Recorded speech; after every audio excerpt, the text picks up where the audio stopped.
Hello readers, welcome to Planet Fantasy, where we talk about fantasy, science fiction, horror, and speculative fiction. Bonus episodes will feature shows and movies and anything else that I want to talk about. I am your host Moses, and before we get started, if you're watching me on YouTube, make sure you click that like and subscribe button. And if you're tuning into the podcast, subscribe to my channel so you won't miss any new releases. Now, on to the show. Welcome to the show, fans of killer clowns. Today I am talking about the 2020 novel If It Bleeds, written by the king of horror, pun intended, Stephen King. First, I'm going to go over why I read this book, talk a little bit about the life of Stephen King and how this book developed. We're also going to talk about the plot with spoilers and discuss my favorite parts of the lore. So why did I read this book? It was part of my Halloween 2023 reading. I first noticed it in the library because it has a distinctly creepy cover, which is a black cat staring into the soul of the person looking at the book. I didn't seek it out. It just happened to be sitting there on the shelf while I was waiting on the library to ship several other books I was waiting on. So I rented this one to read while I waited on the others. So to be honest, I 100% judged a book by its cover. That's literally the reason I read it.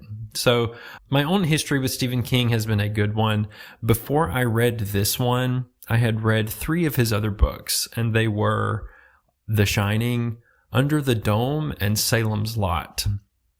I liked all of those, and I did listen to the audiobook recently of The Mist a few months ago, but I find that I can't focus too well on audiobooks. I've seen a lot of the movies that are based on some of his books, and those are generally pretty scary. Even the less popular films I find to be better stories than many of the other mainstream horror stories that I've seen on film lately. So I really enjoyed all of his works, but it has been years since I sat down with a physical copy of Stephen King. So this book is my reintroduction to his style of storytelling. The Shining is by far the scariest book I have ever read. So I've been looking forward to giving his work a revisit. I will review The Shining in a different episode after I reread it at some point. But suffice it to say that I did remember that his writing style is pretty consistent throughout all of his books. He's known for giving several different types of feature to his book. I know that there is usually a copious amount of backstory to every one of the characters in the book, and I know that some people find that to be a bit much. I am one of those people. The first time that really stood out to me was when I was reading Under the Dome, which is an enormous book. It's a tome, and I'm not sure if it is larger or longer than The Stand, but I read it, and it took several months, and I just remember thinking at many points while reading it, why should I care about the backstory of some random person in a random place that have nothing to do with the plot? But that's one of the features of his writing, and you know that that's what you're going to get, so some people enjoy it, I guess. There are also several other stereotypes that he seems to work into many of his stories, and I was curious to see if they would be in this book. I'm thinking bullies, I'm thinking religious extremism, I'm thinking childhood nostalgia. You know, oftentimes his books have a kind of coming of age type theme, and it turns out that all of those are definitely present in this book. So who is Stephen King? He has an interesting background, and his influence on literature cannot be overstated. Before he became a household name, there was no horror section in bookstores. Horror novels did exist, but the reality was you would find them on the shelf next to other fiction books. They would be mixed in among the fiction genre in the library, in the bookstores. And so we can thank Mr. King for the horror category finding its own feet in literature and taking on a life of its own. He has sold hundreds of millions of copies of his books, and a lot of those have been adapted into film versions. I think my first memory of the work of Stephen King, of course, was the awareness that he was the man responsible for It, the Clown. Well, Pennywise the Clown, but the movie was called It, and the book is called It. When I was a kid, the original It, the Clown movie was making its rounds. I think it was one of those movies that, from what I remember, it was on television, and it aired across several nights because it was several hours long. And I remember several of the scenes very vividly, absolutely scaring the hell out of me. And so that's what I remember being my first introduction to this man. I also was aware that he was the author behind the movie The Shining with Jack Nicholson, the famous one. And the one that came out, I think, in the 90s. I think another version of The Shining came out in the 90s. It was more faithful to the book, but it was less cinematically impressive than Stanley Kubrick's interpretation of The Shining. I also remember Cujo being his. And I remember, I don't know why, you know how that you have these memories that as a kid just lodge themselves in your brain. We had a show or a movie recorded on a VHS tape, and anytime I watched that, one of the commercials, because you had to get the commercials with the show, you'd have to fast forward through them, but one of those commercials was for the original Pet Sematary movie that was going to be airing on whatever channel it was. And so even the commercials scared me. And so Stephen King had made an impression on me as a child. So anyway, let's go through a little bit of his biography. He was born in 1947 in Portland, Maine. And so that means he is now almost 80 years old. And from what I gathered by doing some research on him, he had a pretty difficult childhood. His mother raised he and his brother by herself. They moved around the country a little bit and eventually settled back down in Maine. And as with other writers, King says that he was writing as a child and that he enjoyed being scared. And so to me, that seems like a prerequisite to write so much horror literature. So that worked out for him. And then as far as his writing career, he graduated from the University of Maine. And he sold his first story. It was called The Glass Floor in 1967. And he would sell stories to various magazines. And during that period, he also was working as a teacher. I would also like to point out that the setting of a lot of his books, at least in my memory, it seems to be that the setting of many of his books takes place, if not in Maine itself, but in Maine type environment. So almost a New England Four Seasons type vibe.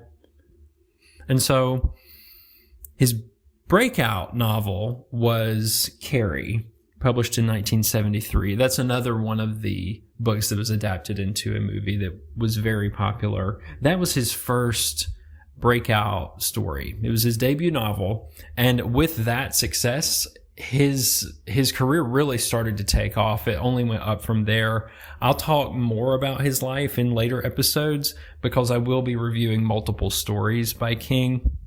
But suffice it to say that it seems to me that he developed a very large fan base and that his success has only ever continued to skyrocket. And I also have a fun fact about Stephen King.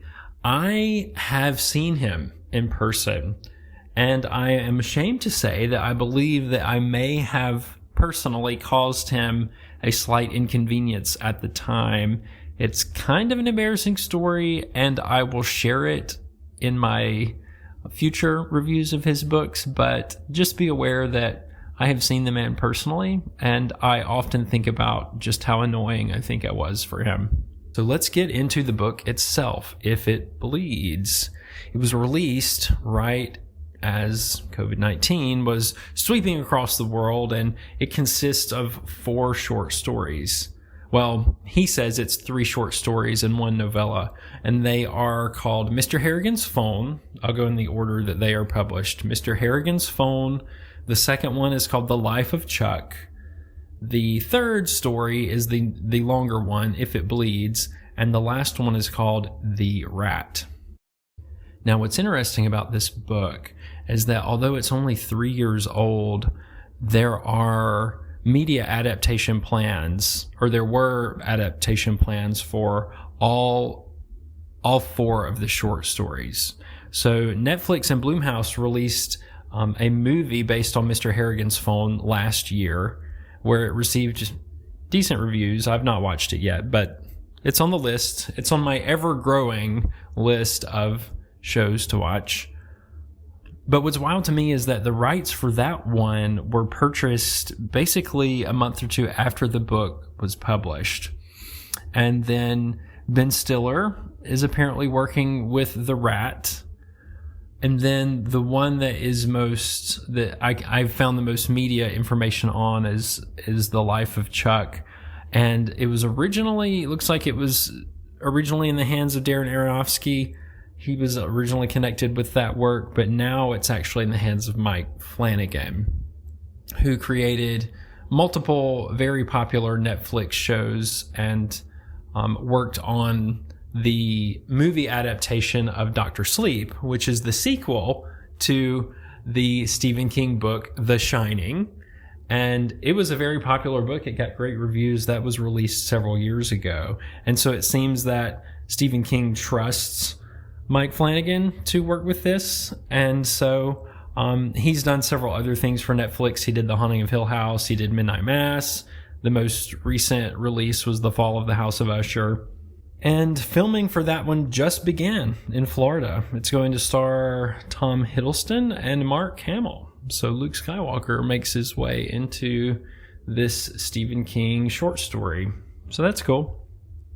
The only story from this book that is not directly being adapted at the moment is If It Bleeds. But the reason I say that, all 4 of the stories have had some sort of attention is because HBO has actually already created a series based on the story that precedes If It Bleeds, called The Outsider.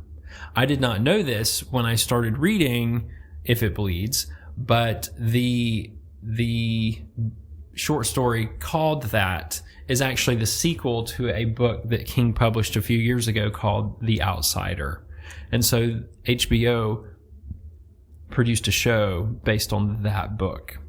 So apparently it's got shared characters and whatnot. Again, just like the other one, I've not seen it, but it's on the list. I'm aware of it, so I might check it out. Since I do like If It Bleeds, that's actually the best of the 4, in my opinion. So keep your eyes on the media and see if any of these that have not yet been produced emerge successfully. So now let's look at the plot synopsis of each of the stories.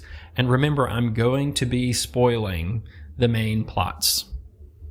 And since there are 4 different stories and each story has their own self-contained lore, rather than talking about the lore at the end of the talkcast, I'm going to talk about the lore as I talk about the plot, okay?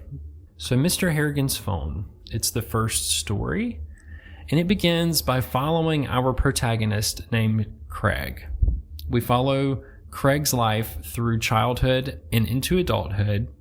And it begins in his childhood as he is working for an older man in his town named, you guessed it, Mr. Harrigan.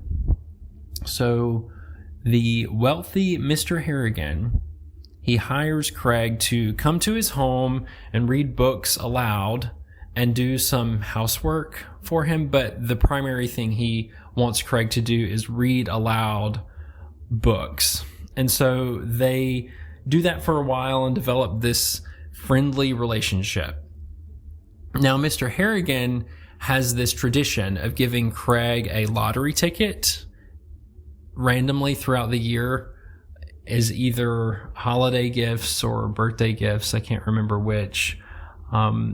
And so one of these lottery tickets is actually a winner. And so Craig wins several $1,000s. And so since he got that that windfall through a gift given to him by Mr. Harrigan, he wants to show his thanks to Mr. Harrigan by buying him an iPhone. And this is the Series 1 iPhone, the one from back in the day. That was, I think, 2006 or 2007, maybe even before that. But Mr. Harrigan initially resists. He says he doesn't need this. He's a stock trader, and so he's always checking his stocks in the Wall Street Journal or in print media. And so Craig shows him how to check his stocks on the iPhone, and I think how to buy and sell based on what he's seeing in real time on the iPhone. And so even though Mr. Harrigan initially really resisted it, he almost becomes addicted to the smartphone. And I think many of us can relate to that. So eventually Mr. Harrigan dies, and this is when things start to take their supernatural turn. So Craig sneaks the iPhone into his casket at the funeral because they had this relationship, and he knew that Mr. Harrigan really liked the phone. When no one is looking, he slips this iPhone into the casket. And occasionally, as he gets older, he calls Mr. Harrigan's number, and he does that when he's feeling distressed or when he needs to vent about bullies, because again, this is a Stephen King book, so we know that there are going to be bullies. And when he has problems, he will call and complain to Mr. Harrigan's phone. And there's this interesting scene when he first does this, that he, I think, goes to the grave and he can almost hear the phone ringing from under the ground. It's never made clear if he actually can, but it's implied, he thinks he can hear it.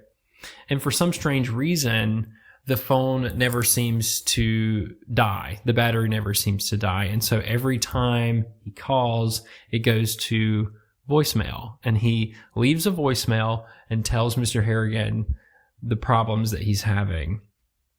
And so what eventually starts to happen, though, is he occasionally will get text messages from Mr. Harrigan's phone. They are not coherent, but Craig interprets these text messages as communications.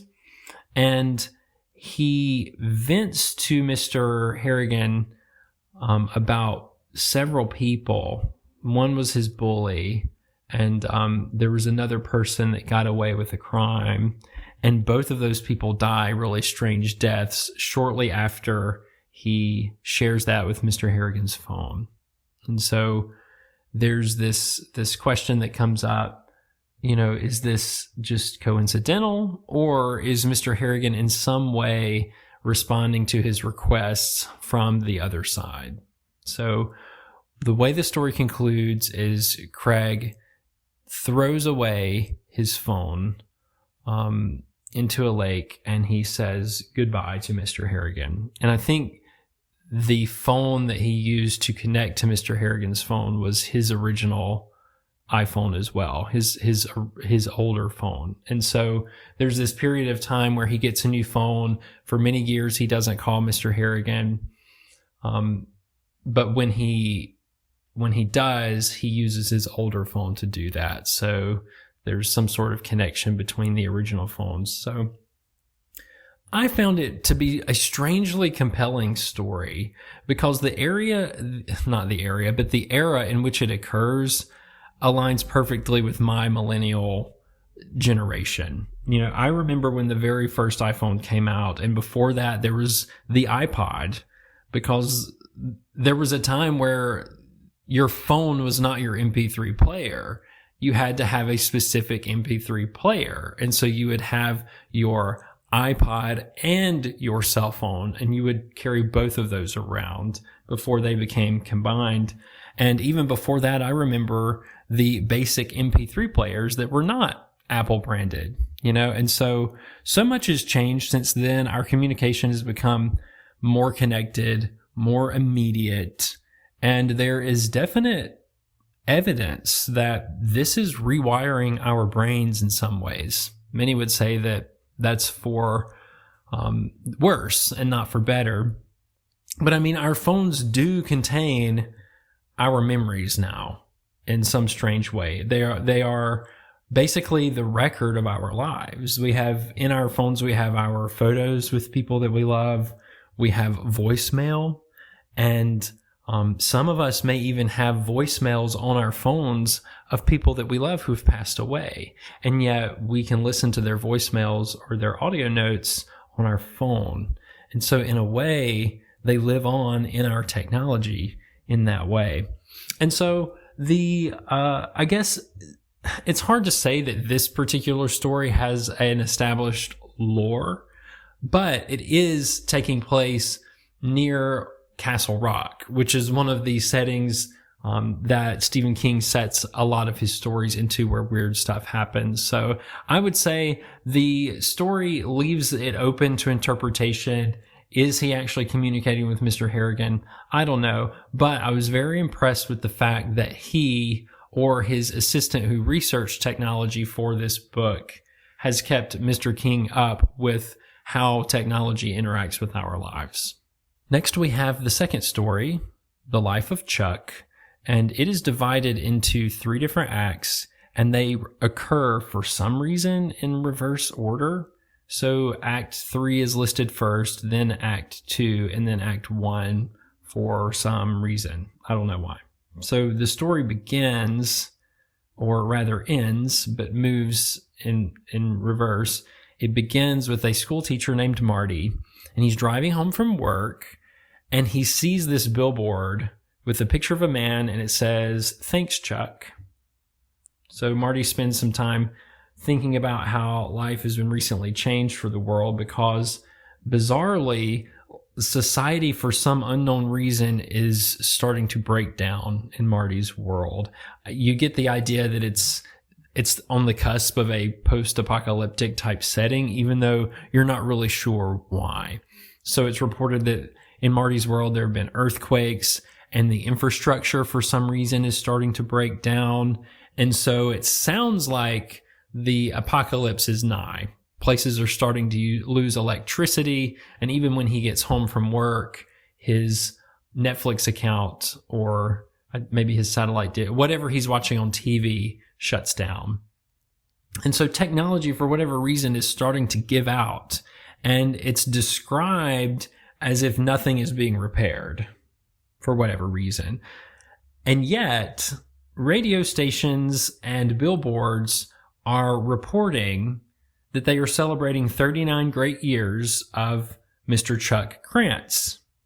And even in one scenario, Marty is outside, and an airplane begins to write Chuck's name in the sky. And so as the day turns to night, he starts seeing Chuck's name and face appear. That's when things really start to appear supernatural in the story. He starts to see almost the outline of this man's face everywhere he looks. And so then he concludes that something apocalyptic is going on, and for whatever reason, it involves this man named Chuck.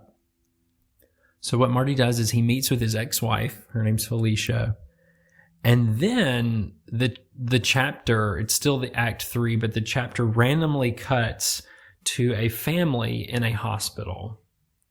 And the family is talking about how the man in the bed is a cancer patient. He has brain cancer, and he is not expected to live much longer. And his name is Chuck.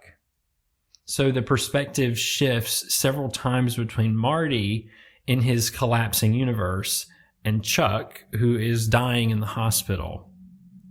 And so the moment that Chuck dies, Marty's universe ceases to exist. And so I was caught off guard by this story because it initially sounded like a traditional end of the world type story. But once it makes that shift to the perspective of people in the hospital, I knew exactly what was happening. Marty's world is either in the mind or in the soul of Chuck. And so as Chuck lay dying, so was Marty's world. And this is Act 3, so Act 2 follows that, comes next, and it describes Chuck when he was younger as this straight-laced businessman. And there's this moment where he begins dancing with some street performers randomly while he's walking from work.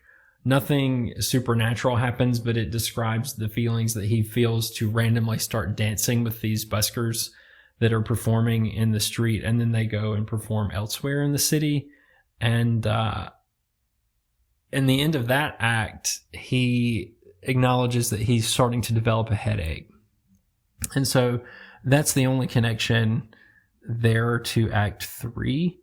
And but we know as the reader that, oh, this is a reference to his brain tumor that is eventually going to kill him. He doesn't know that. And so then the first act, it follows Chuck as a child, and it's the strangest of the three. He's talking to his grandparents, and he learns that the cupola of the house apparently showed his grandfather that his wife would die. And then when Chuck investigates as a child, he has a vision of his own death. Now, those of you who do not live in the New England area may not know what a cupola is. And I had to look it up. And then, of course, when I saw it, I thought, oh, I know what this is. But do you know in those Maine type homes or New England architecture, you have some houses that have this little tower on the top? It looks like this little, it almost looks like a lighthouse light. That apparently is called a cupola. And in this cupola is where childhood Chuck has a vision of his death in the same way that his grandfather had seen a vision of his wife dying. So, not exactly the direction I thought the story would take. The first act was solid. I like apocalypse stories, and when I figured out that the people that were being described were somehow connected to Chuck and this universe, I was really curious. But unfortunately, we only get a few pages of that insight, and so instead we spend time with these street buskers and his childhood and his grandparents, and the other two acts just did not feel necessary to me. And if they were necessary, it made no sense to tell the story in reverse order, which kind of felt like a gimmick to me. I don't see any reason for doing it that way.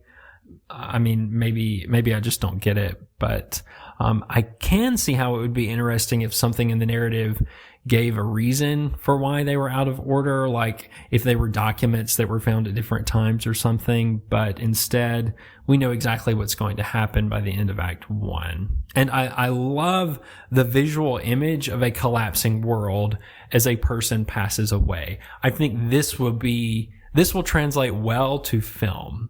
And so as this is eventually made into either a show or a movie, I'm looking forward to see how this is interpreted, because that would be a very interesting vision there. Something that I imagine that's similar to that is the Pixar movie Inside Out, where we see that the emotions of this particular child are personified as people in this self-contained universe. And I would have loved to have a full-length story that shows how events in the life of real-world Chuck affected the people in his internal universe. That would have been so cool, especially when you consider implications for the in-story universe, because the implications can go in so many different directions. One of the biggest questions I asked was, does every person in Chuck's world have their own internal world like Chuck does?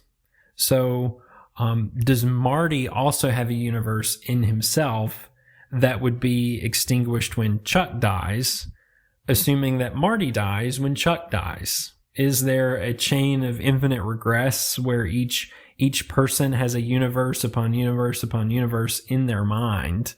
Or is this the only world like this, and is it unique to just Chuck and Marty?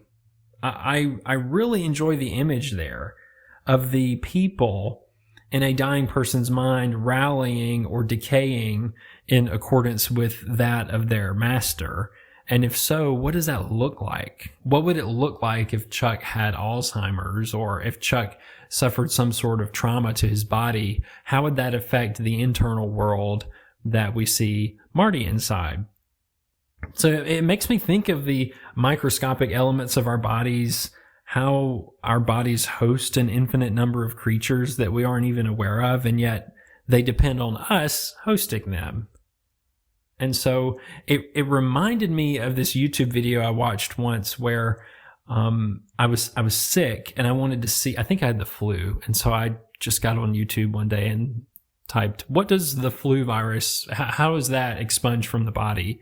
And I watched this particular video that showed a 3D model that shows how our bodily defense mechanism is basically composed of processes that act very much like soldiers, like sentient beings that are designed for a purpose. And this is sort of how I think of Marty's world, or the lore of this story. And it raises correlative questions as well. Another question I had was, did Chuck's brain tumor end his life and therefore end Marty's world? Or, and I think this would be more interesting, did something in Marty's world cause Chuck's brain tumor? There's just not enough information, and I wish the entire book had centered around that. I wish that there was a clear lore system here. And I also like how, and this is what we see mostly, how the internal world is saying farewell to Chuck, and therefore itself, by projecting his name and age into Marty's world. And I also wonder how this idea can be connected to the one of the theories that I've heard about our universe and consciousness, which is the idea that human beings and our consciousness, our personality, is a byproduct of the universe's processes, or the idea that our feelings as humans, our awareness, our self-awareness is almost like a dream, which is generated by the universe. I mean, I think it's interesting and without any sort of legitimate acceptance, but it does challenge the reader to really ask themselves, how do you know if you are Chuck or a Marty? Kind of like the Matrix question. How do you know that you are not contained in this larger system? How do you know that you are not just the byproduct of another larger or more significant person's mental processes or personality? I begin to wonder. And I also wonder, what would my internal world look like? What places and people would be in my world? What would Marty look like in my internal universe? Are the people there people that I've met before, people from childhood? How would I be celebrated in a universe that was based solely on my own consciousness? I don't know. But I wish we had an entire book of that, because that's the most interesting of the lore systems of these 4 stories. The third story, as I've mentioned, is the longest, and it's the story after which the book is named, If It Bleeds. So I have a disclaimer about this one. It is apparently a sequel, as I mentioned when I was talking about the media adaptations. It is a sequel to another Stephen King novel called The Outsider, which was released in 2018, so just 2 years prior to this one, and I have never read it. And this one is good enough, actually, as a standalone story. The only reason I know that it's a sequel is because King said that it was in the promotional material for If It Bleeds. So it does contain spoilers for The Outsider, but I didn't find that distracting or didn't feel that it took away from the story I was reading. Although you can tell that there is definitely a history to this character. The main character, her name is Holly, but I enjoyed it just the same. And actually, I just learned that he just released another book about this character, Holly, and the name of that book is called Holly, and it just came out in September of 2023. And so he definitely likes writing about this character, which is curious to me. I wonder what he likes so much about her.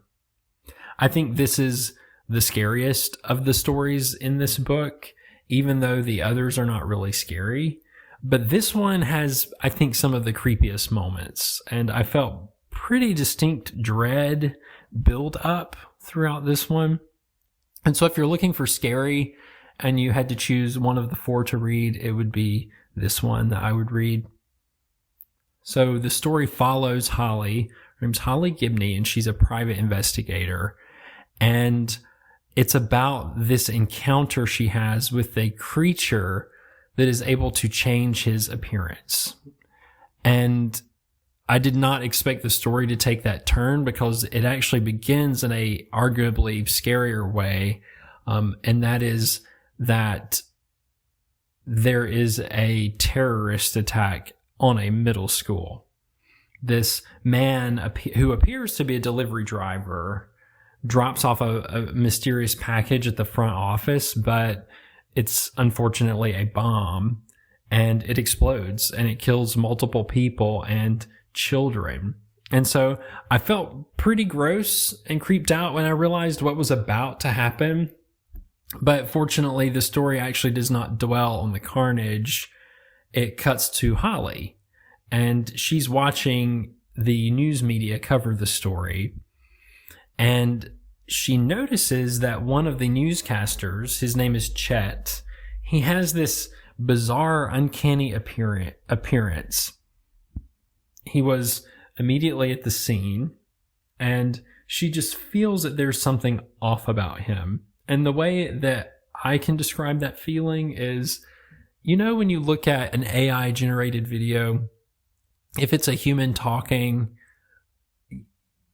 it looks realistic and it has all the features of a human being and the audio and the facial movements, but you can still tell that there's something off about it.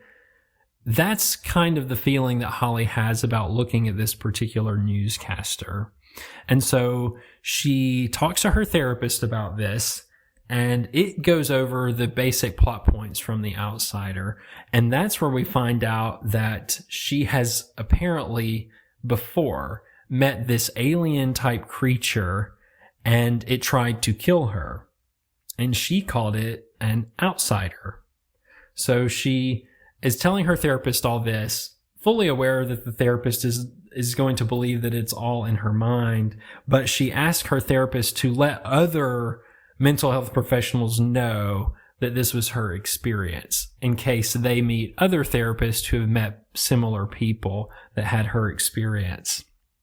So she actually eventually establishes contact with another patient, another person who believes in these outsider creatures. He shared it with his therapist. And so we meet this former police officer named Dan, and he and his son have been following this particular newscaster for quite a while. And they have also noticed that there's something uncanny about him. So Holly goes to Dan's house, and they start going through media clips that have followed the career of Chet, the newscaster, and discovered that he is the same man or person who is reporting on other news stations going back for decades. So they theorize that he's actually some sort of monster who feeds in some way on sadness or despair or terror. So Holly decides that she needs to get to the bottom of this, and so she reaches directly out to Chet, the newscaster, to tell him, I know your secret, and I want to meet you because I want money for my silence. When in reality, we know that she really wants to kill him.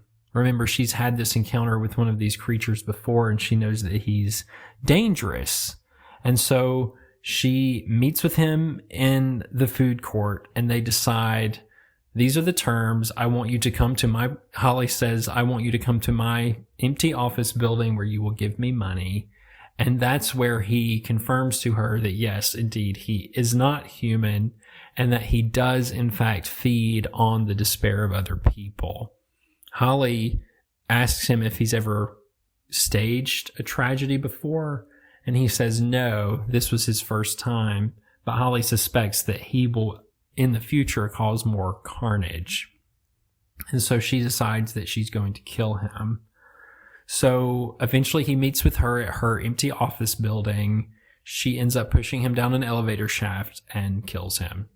So this was my favorite story because it has the most elements of the type of scary story that I like. I also think it has the clearest lore of the four stories. It's unambiguous. This is an alien. This is an outsider, and this is how he works. That's what I like in my creepy stories.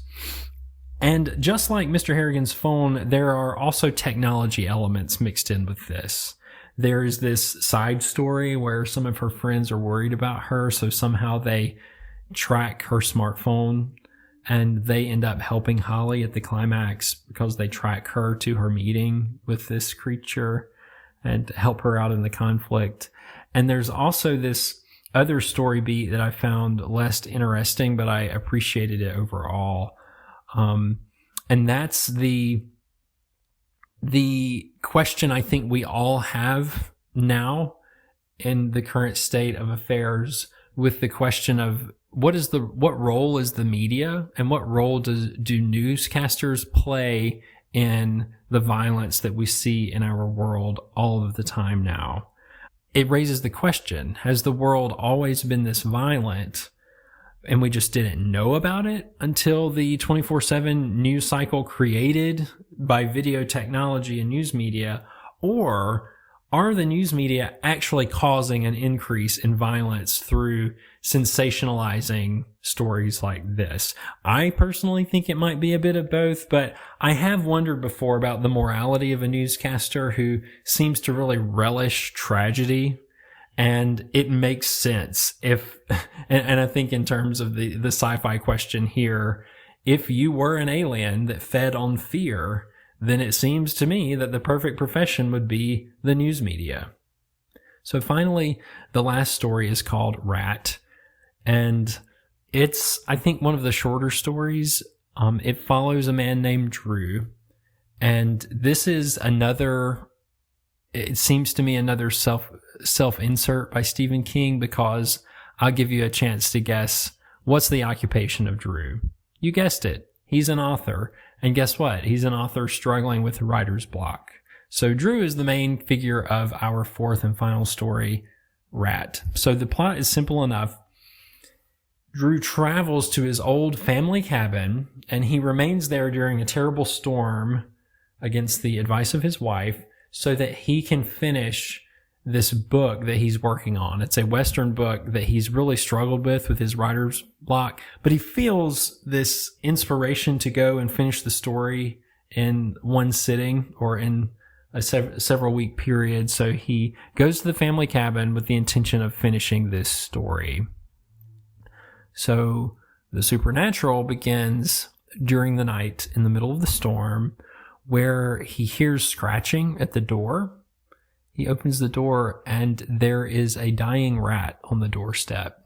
So he brings the rat, for whatever reason, inside into the warmth. And during the night, the rat begins talking to him. And what the rat does is it offers him a gift for saving his life. So it quickly feels like it is now established into the fable genre of fiction. It feels like a morality tale or a fable, because I remember some of those fairy tales where a person saves another, and the person that they saved or the creature they saved offers them this magical gift. That's what's happening here with the rat. And so the rat promises him a gift, and this is the gift. He gives Drew the magical opportunity to finish his novel with great success. That is the gift if Drew wants it. However, the condition is that someone that Drew loves will die. So Drew actually thinks that he's just hallucinating, because wouldn't we all? And agrees. So the storm passes and he ends up finishing the book. He emails it to his agent, who loves it, and he makes a lot of money from the publishing deal and is considered a great success. But then the condition exercises itself. Unfortunately, as soon as he celebrates the victory, I think they have a party planned to celebrate his success, he finds out that the old department head of his university died in a car crash along with his wife. And Drew rationalizes this because the man told him previously that he actually had cancer. But Drew's haunted by the fact that the man had actually been improving. The cancer had been in remission. And so he wonders if it was the rat that actually was to blame for this man dying. And so at the end of the story, the rat visits him one more time and reminds him that he agreed to the deal and that he knew that he was talking to a rat from the beginning, basically saying, you knew that I was a rat and you made a deal with me. So the consequences of that are not on me, but they are on you. And so I think this story did a good job of building up dread, especially during the storm, but the fear was cut short by the limited options of the victim. I mean, Drew really only had 2 conversations with other people in this book. One was his wife, and the other was with his university head. His name was Al, the man who died. So you suspect that if Drew accepts, that it would be one of those 2. Otherwise, it wouldn't make sense if it were a person that you didn't see during the story.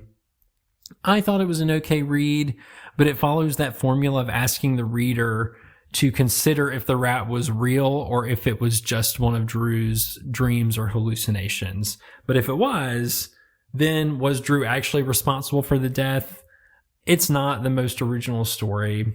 And so, in terms of lore, I think that there's not too much lore in this book because each story is its own self-contained universe in a way. But I do find that the first and the last story, Mr. Harrigan's Phone and Rat, could take place in the same universe because they both involve characters that are actively willing or agreeing that someone should die for their own self-interest. You know, Craig from the beginning, he asked Mr. Harrigan to kill his bully, whereas Drew agrees to the rat's condition that someone could die for his personal success. So I think that those 2 could somehow be in some conditional universe where if you wish for something, you might get what you want, but at some personal cost.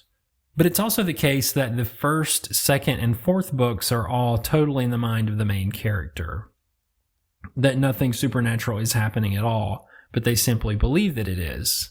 So I'm talking about Mr. Harrigan's Phone, I'm talking about Life of Chuck, and I'm talking about Rat. All 3 of those could arguably have just been in the mind of the person that the story is following. If It Bleeds is the only story that had an objective, clear lore, an objective creature or supernatural event happening real time in the universe. And so, you know, if a story is, I feel like stories like that where it could be supernatural or it could not be, I feel that that's often a bait and switch.